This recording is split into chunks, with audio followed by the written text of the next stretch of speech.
Canada ਦੇ ਵਿੱਚ ਇੱਕ ਅੰਮ੍ਰਿਤਧਾਰੀ ਸਿੱਖ ਕਰਕੇ ਇੱਕ ਅਜਿਹੀ ਘਟਨਾ ਵਾਪਰੀ ਜਿਸ ਨੂੰ ਦੇਖ ਕੇ ਉੱਥੋਂ ਦੇ ਗੋਰੇ ਵੀ ਸ਼ਰਮ ਮਹਿਸੂਸ ਕਰਨ ਲੱਗੇ। ਸਰਦਾਰ ਜਗਰੂਪ ਸਿੰਘ ਜੋ ਕਿ ਕੈਨੇਡਾ ਦੇ ਵਿੱਚ ਟਰਾਂਸਪੋਰਟ ਦਾ ਕੰਮ ਕਰਦੇ ਨੇ, ਉਹਨਾਂ ਨੇ ਆਪਣੇ ਜੀਵਨ ਦੀ ਇੱਕ ਅਜਿਹੀ ਘਟਨਾ ਦੱਸੀ ਜਿਸ ਨੂੰ ਸੁਣ ਕੇ ਗਲਤ ਰਾਸਤੇ ਉੱਤੇ ਚੱਲਣ ਵਾਲੀ ਪੀੜ੍ਹੀ ਨੂੰ ਸ਼ਰਮ ਆ ਜਾਵੇਗੀ, ਕਿਉਂਕਿ ਇਸ ਘਟਨਾ ਤੇ ਜੇਕਰ ਗੋਰਿਆਂ ਨੂੰ ਸ਼ਰਮ ਆ ਸਕਦੀ ਹੈ ਤਾਂ ਜਾਗਦੀ ਜ਼ਮੀਰ ਵਾਲੇ ਸਿੱਖਾਂ ਨੂੰ ਵੀ ਜ਼ਰੂਰ ਆਵੇਗੀ। ਜਗਰੂਪ ਸਿੰਘ ਫਰੀਦਕੋਟ ਜ਼ਿਲ੍ਹੇ ਦੇ ਇੱਕ ਛੋਟੇ ਜਿਹੇ ਪਿੰਡ ਦੇ ਨਿਵਾਸੀ ਨੇ। ਉਹਨਾਂ ਦੱਸਿਆ ਕਿ ਮੇਰਾ ਪਰਿਵਾਰ ਪੂਰਨ ਗੁਰਸਿੱਖ ਹੈ ਅਤੇ ਮੇਰੇ ਦਾਦਾ ਜੀ ਅਕਾਲੀ ਲਹਿਰ ਦੇ ਵਿੱਚ ਸਨ ਅਤੇ ਮੇਰਾ ਪੂਰਾ ਪਰਿਵਾਰ ਅੰਮ੍ਰਿਤਧਾਰੀ ਹੈ। ਮੇਰੇ ਮਾਤਾ ਜੀ ਦੁਮਾਲਾ ਸਜਾਉਂਦੇ ਹਨ ਅਤੇ ਪਿਤਾ ਜੀ ਵੀ। ਮੇਰੇ ਪਿਤਾ ਜੀ ਇੱਕ ਸਰਕਾਰੀ ਅਧਿਆਪਕ ਸਨ ਅਤੇ ਡਿਊਟੀ ਟਾਈਮ ਉਹ ਦਸਤਾਰ ਸਜਾਉਂਦੇ ਸਨ ਅਤੇ ਘਰ ਆ ਕੇ ਦੁਮਾਲਾ ਸਜਾਉਂਦੇ ਸੀ ਅਤੇ ਕੀਰਤਨ ਵੀ ਕਰਦੇ ਸਨ। ਸੋ ਸਾਰਾ ਹੀ ਮਾਹੌਲ ਸਿੱਖੀ ਦੇ ਨਾਲ ਜੁੜਿਆ ਹੋਇਆ ਸੀ। ਮੈਂ 12ਵੀਂ ਤੱਕ ਦੀ ਪੜ੍ਹਾਈ ਪਿੰਡ ਦੇ ਹੀ ਸਰਕਾਰੀ ਸਕੂਲ ਤੋਂ ਕੀਤੀ ਸੀ। ਘਰ ਵਿੱਚ ਮਾਹੌਲ ਸਿੱਖੀ ਦਾ ਹੋਣ ਕਰਕੇ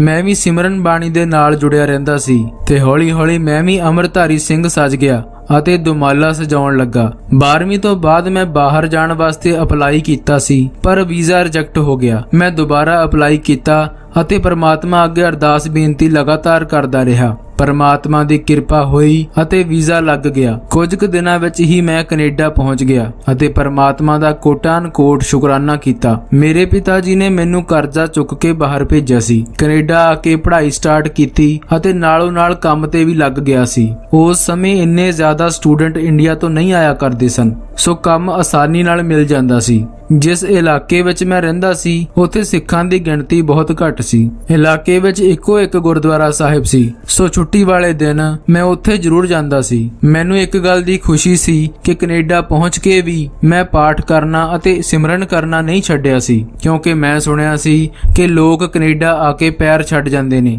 ਅਤੇ ਸਿੱਖੀ ਤੋਂ ਦੂਰ ਹੋ ਜਾਂਦੇ ਨੇ। ਮੇਰੇ ਕੋਲ ਸਮਾਂ ਘੱਟ ਹੋਣ ਕਰਕੇ ਮੈਂ ਬਾਣੀਆਂ ਕੰਠ ਕਰ ਲਈਆਂ ਅਤੇ ਜੇਕਰ ਸਮਾਂ ਬਿਲਕੁਲ ਵੀ ਨਾ ਹੁੰਦਾ ਤਾਂ ਮੈਂ ਚੱਲਦਾ ਫਿਰਦਾ ਆਉਂਦਾ ਜਾਂਦਾ ਮੂਲ ਮੰਤਰ ਦਾ ਜਾਪ ਜ਼ਰੂਰ ਕਰਦਾ ਰਹਿੰਦਾ। ਸੋ ਸਮਾਂ ਲੰਘਿਆ। ਕੰਮ ਅਤੇ ਪੜ੍ਹਾਈ ਦੇ ਦੌਰਾਨ ਮਾਹੌਲ ਬਦਲਣ ਕਰਕੇ ਕਦੋਂ ਮੇਰੀ ਸੰਗਤ ਗਲਤ ਹੋ ਗਈ ਮੈਨੂੰ ਪਤਾ ਹੀ ਨਾ ਲੱਗਾ। ਮੇਰੇ ਨਾਲ ਪੜਨ ਵਾਲੀ ਇੱਕ ਲੜਕੀ ਮੇਰੇ ਸਾਦੇ ਸੁਭਾਅ ਅਤੇ ਮਿੱਠੀ ਬੋਲੀ ਕਰਕੇ ਮੇਰੇ ਨਾਲ ਰਿਲੇਸ਼ਨ ਵਿੱਚ ਆ ਗਈ, ਪਰ ਮੈਂ ਫਿਰ ਵੀ ਆਪਣੀ ਮਰਿਆਦਾ ਵਿੱਚ ਰਿਹਾ। ਇੱਥੇ ਇੱਕ ਗੱਲ ਹੋਰ ਸੀ ਕਿ ਹਮੇਸ਼ਾ ਹੀ ਮੇਰੇ ਨਾਲ ਪੜਨ ਵਾਲੇ ਅਤੇ ਮੇਰੇ ਨਾਲ ਕੰਮ ਕਰਨ ਵਾਲੇ ਮੇਰੇ ਸਰੂਪ ਕਰਕੇ, ਮੇਰੀ ਲੁੱਕ ਕਰਕੇ ਮੇਰਾ ਮਜ਼ਾਕ ਉਡਾਉਂਦੇ ਰਹਿੰਦੇ ਸੀ ਕਿ ਤੂੰ ਹਮੇਸ਼ਾ ਬਾਬਾ ਜਿਹਾ ਬਣ ਕੇ ਰਹਿੰਦਾ ਹੈ ਅਤੇ ਪਾਠ ਹੀ ਕਰਦਾ ਰਹਿੰਦਾ ਹੈ। ਮਜ਼ਾਕ ਉਡਾਉਣ ਵਾਲਿਆਂ ਵਿੱਚ ਸਾਡੇ ਪੰਜਾਬੀ ਹੀ ਸਭ ਤੋਂ ਅੱਗੇ ਹੁੰਦੇ ਸੀ ਅਤੇ ਜ਼ਿਆਦਾਤਰ ਉਹਨਾਂ ਵਿੱਚੋਂ ਸਿੱਖਾਂ ਦੇ ਹੀ ਮਾਡਰਨ ਬੱਚੇ ਸੀ ਜੋ ਆਪ ਸਿਰੋਂ ਮੋਨੇ ਸੀ। ਇਹ ਮਜ਼ਾਕ ਦਿਨੋਂ ਦਿਨ ਵੱਧਦੇ ਹੀ ਜਾ ਰਹੇ ਸੀ। ਕਈ ਵਾਰ ਕਿਸੇ ਫੰਕਸ਼ਨ ਵਿੱਚ ਜਾਂ ਕਿਸੇ ਹੋਰ ਗੈਦਰਿੰਗ ਵਿੱਚ ਮੈਨੂੰ ਲੋਕਾਂ ਸਾਹਮਣੇ ਬਾਬਾ ਜਾਂ ਗਿਆਨੀ ਕਹਿ ਕੇ ਬੁਲਾਉਂਦੇ ਸਨ, ਜਿਸ ਕਾਰਨ ਮੈਨੂੰ ਘੱਟ ਫੀਲ ਹੁੰਦਾ ਸੀ ਪਰ ਉਸ ਲੜਕੀ ਨੂੰ ਜ਼ਿਆਦਾ ਫੀਲ ਹੁੰਦਾ ਸੀ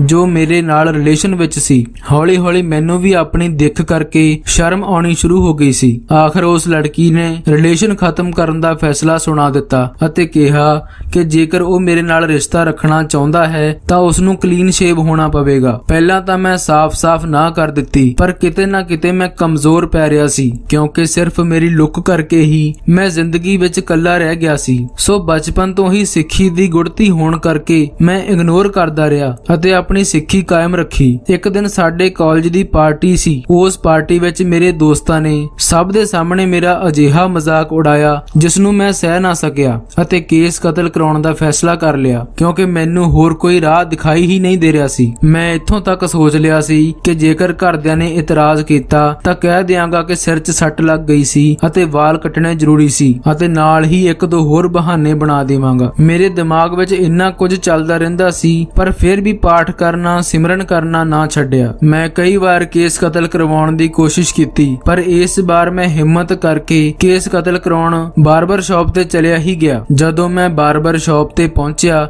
ਤਾਂ ਦੇਖਿਆ ਕਿ ਦੁਕਾਨ ਦੇ ਬਾਹਰ ਦੋ ਨੀਲੇ ਬਾਣੇ ਵਾਲੇ ਸਿੰਘ ਖੜੇ ਹਨ ਜਿਨ੍ਹਾਂ ਦੇ ਸਿਰਾਂ ਤੇ ਨੀਲੇ ਦੁਮਾਲੇ ਬੰਨੇ ਹੋਏ ਹਨ। ਮੈਨੂੰ ਬੜੀ ਸ਼ਰਮ ਮਹਿਸੂਸ ਹੋਈ ਕਿ ਇਹਨਾਂ ਦੇ ਸਾਹਮਣੇ ਬਾਰਬਰ ਸ਼ਾਪ ਤੇ ਜਾਵਾਂਗਾ ਤਾਂ ਇਹ ਕੀ ਸੋਚਣਗੇ ਤੇ ਮੇਰੀ ਕੀ ਇੱਜ਼ਤ ਰਹੇਗੀ। ਸੋ ਮੈਂ ਅੱਖ ਬਚਾ ਕੇ ਉੱਥੋਂ ਸਿੱਧਾ ਨਿਕਲ ਗਿਆ ਕਿ ਚਲੋ ਜਦੋਂ ਇਹ ਚਲੇ ਗਏ ਫਿਰ ਆ ਜਾਵਾਂਗਾ। ਜਦੋਂ ਮੈਂ ਕੁਝ ਦੇਰ ਬਾਅਦ ਵਾਪਸ ਆਇਆ ਤਾਂ ਉਹ ਸਿੰਘ ਉੱਥੇ ਨਹੀਂ ਸਨ। ਮੈਂ ਖੁਸ਼ ਹੋ ਗਿਆ ਅਤੇ ਬੇਫਿਕਰ ਹੋ ਕੇ ਦੁਕਾਨ ਦੇ ਅੰਦਰ ਚਲਾ ਗਿਆ। ਜਦੋਂ ਮੈਂ ਦੁਕਾਨ ਦੇ ਅੰਦਰ ਗਿਆ ਤਾਂ ਦੁਕਾਨ ਵਾਲਾ ਗੋਰਾ ਡਰਿਆ ਬੈਠਾ ਸੀ। ਮੈਨੂੰ ਦੇਖ ਕੇ ਉਹ ਗੁੱਸੇ ਨਾਲ ਬੋਲਿਆ ਕਿ ਦੁਕਾਨ 'ਚ ਐਂਟਰ ਨਾ ਹੋਣਾ, ਚਲੇ ਜਾਓ ਇੱਥੋਂ। ਉਸ ਦਾ ਇਹ ਵਿਵਹਾਰ ਦੇਖ ਕੇ ਮੈਂ ਵੀ ਡਰ ਗਿਆ ਤੇ ਵਾਪਸ ਆ ਗਿਆ, ਕਿਉਂਕਿ ਮੈਨੂੰ ਡਰ ਸੀ ਕਿ ਉਹ ਗੋਰਾ ਕੁਝ ਚੱਕ ਕੇ ਮੇਰੇ ਮਾਰ ਹੀ ਨਾ ਦੇਵੇ। ਰਸਤੇ 'ਚ ਆਉਂਦਾ ਮੈਂ ਸੋਚ ਰਿਹਾ ਸੀ ਕਿ ਉਸ ਗੋਰੇ ਨੂੰ ਪਤਾ ਨਹੀਂ ਕੀ ਹੋ ਗਿਆ, ਉਸਨੇ ਇਦਾਂ ਕਿਉਂ ਕੀਤਾ। ਮੈਂ ਕੰਮ ਤੇ ਪਹੁੰਚਣਾ ਸੀ, ਸੋ ਮੈਂ ਉੱਥੋਂ ਚਲਿਆ ਗਿਆ। ਅਗਲੇ ਦਿਨ ਮੈਂ ਫੇਰ ਕਿਸੇ ਹੋਰ ਸ਼ਾਪ ਉੱਤੇ ਗਿਆ ਅਤੇ ਵਾਲ ਕੱਟਣ ਲਈ ਕਿਹਾ। ਉਸ ਦੁਕਾਨ ਵਾਲੇ ਗੋਰੇ ਨੇ ਮੈਨੂੰ ਚੇਅਰ ਤੇ ਬਿਠਾ ਕੇ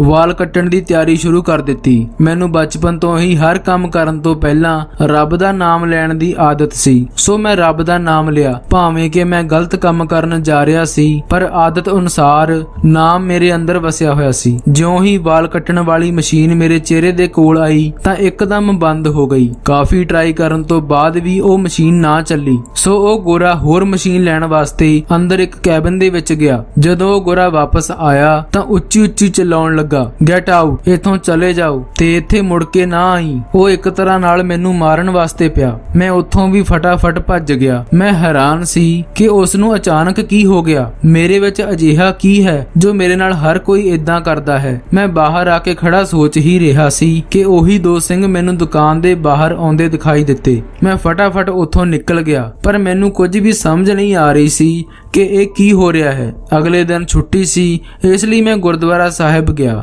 ਜਦੋਂ ਮੈਂ ਗੁਰਦੁਆਰਾ ਸਾਹਿਬ ਪਹੁੰਚਿਆ ਤਾਂ ਉਸ ਸਮੇਂ ਉੱਥੇ ਕਥਾ ਚੱਲ ਰਹੀ ਸੀ। ਕਥਾ ਦੌਰਾਨ ਕਥਾਵਾਚਕ ਦੱਸ ਰਹੇ ਸਨ ਕਿ ਗੁਰੂ ਸਾਹਿਬ ਆਪਣੇ ਸਿੱਖਾਂ ਦੀ ਰੱਖਿਆ ਕਰਨ ਵਾਸਤੇ ਆਪਣੇ ਸਿੰਘਾਂ ਨੂੰ ਪਹਿਰੇ ਉੱਤੇ ਲਾਉਂਦੇ ਹਨ। ਕਥਾਵਾਚਕ ਦੱਸ ਰਹੇ ਸੀ ਕਿ ਇੱਕ ਵਾਰ ਭਾਈ ਜੋਗਾ ਸਿੰਘ ਜੀ ਹੁਸ਼ਿਆਰਪੁਰ ਇੱਕ ਵੈਸ਼ਿਆ ਦੇ ਕੋਠੇ ਉੱਪਰ ਜਾਣ ਲੱਗੇ ਸੀ ਤੇ ਇੱਕਦਮ ਉਹਨਾਂ ਦੇ ਮਨ ਵਿੱਚ ਖਿਆਲ ਆਇਆ ਸੀ ਕਿ ਮੈਂ ਸਿਰ ਤੇ ਦਸਤਾਰ ਸਜਾਈ ਹੈ ਅਤੇ ਸਿੱਖਾਂ ਵਾਲਾ ਬਾਣਾ ਪਾਇਆ ਹੈ, ਮੇਰਾ ਇਸ ਤਰ੍ਹਾਂ ਜਾਣਾ ਠੀਕ ਨਹੀਂ ਲੱਗਦਾ। ਲੋਕ ਕੀ ਸੋਚਣਗੇ ਕਿ ਇੱਕ ਸਰਦਾਰ ਕੋਠਿਆਂ ਤੇ ਜਾਂਦਾ ਹੈ। ਸੋ ਉਹਨਾਂ ਰਾਤ ਵੇਲੇ ਲੁਕ ਛਿਪ ਕੇ ਜਾਣ ਦਾ ਪਲਾਨ ਬਣਾਇਆ। ਜਦੋਂ ਰਾਤ ਨੂੰ ਉਸ ਕੋਠੇ ਤੇ ਪਹੁੰਚੇ ਤਾਂ ਕੋਠੇ ਦੇ ਬਾਹਰ ਦਰਵਾਜ਼ੇ ਕੋਲ ਇੱਕ ਸਿੰਘ ਪਹਿਰੇ ਉੱਤੇ ਖੜਾ ਸੀ। 4-5 ਵਾਰ ਉਹਨਾਂ ਅੱਖ ਬਚਾ ਕੇ ਅੰਦਰ ਜਾਣ ਦੀ ਕੋਸ਼ਿਸ਼ ਕੀਤੀ, ਪਰ ਹਰ ਵਾਰ ਉਹ ਸਿੰਘ ਅੱਗੇ ਖੜਾ ਮਿਲਦਾ ਸੀ। ਪੂਰੀ ਰਾਤ ਇਸੇ ਤਰ੍ਹਾਂ ਹੀ ਲੰਘ ਗਈ। 2 ਦਿਨ ਬਾਅਦ ਉਸ ਸਿੱਖ ਨੂੰ ਸੁਪਨੇ ਦੇ ਵਿੱਚ ਗੁਰੂ ਗੋਬਿੰਦ ਸਿੰਘ ਜੀ ਦੇ ਦਰਸ਼ਨ ਹੋਏ ਅਤੇ ਉਹਨਾਂ ਕਿਹਾ ਕਿ ਉਹ ਪਹਿਰੇਦਾਰ ਕੋਈ ਹੋਰ ਨਹੀਂ, ਮੈਂ ਹੀ ਸੀ। ਜਗਰੂਪ ਸਿੰਘ ਨੇ ਕਿਹਾ ਕਿ ਜਦੋਂ ਮੈਂ ਇਹ ਕਥਾ ਸੁਣੀ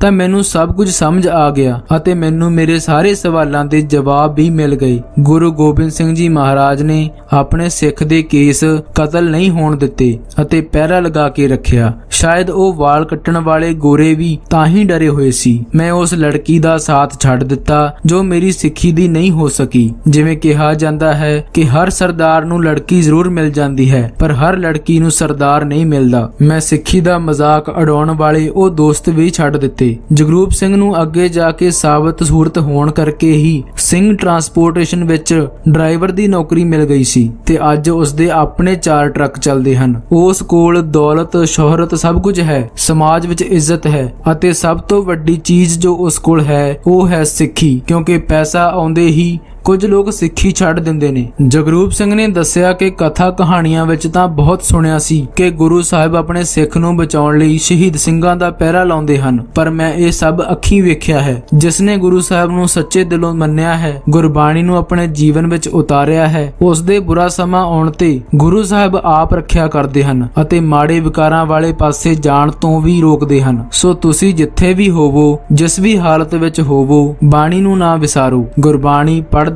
ਸੁਣਦੇ, ਸਿਮਰਨ ਕਰਦੇ ਰਹੋ। ਪਰਮਾਤਮਾ ਹਰ ਥਾਂ ਆਪ ਸਹਾਈ ਹੋਵੇਗਾ। ਤੁਹਾਨੂੰ ਇਹ ਵੀਡੀਓ ਕਿਵੇਂ ਲੱਗੀ ਕਮੈਂਟ ਬਾਕਸ ਵਿੱਚ ਜਰੂਰ ਦੱਸਣਾ। ਇਸੇ ਤਰ੍ਹਾਂ ਦੀਆਂ ਹੋਰ ਵੀਡੀਓਜ਼ ਦੇਖਣ ਲਈ ਚੈਨਲ ਨੂੰ ਸਬਸਕ੍ਰਾਈਬ ਜਰੂਰ ਕਰ ਦੇਣਾ। ਵਾਹਿਗੁਰੂ ਜੀ ਕਾ ਖਾਲਸਾ, ਵਾਹਿਗੁਰੂ ਜੀ ਕੀ ਫਤਿਹ।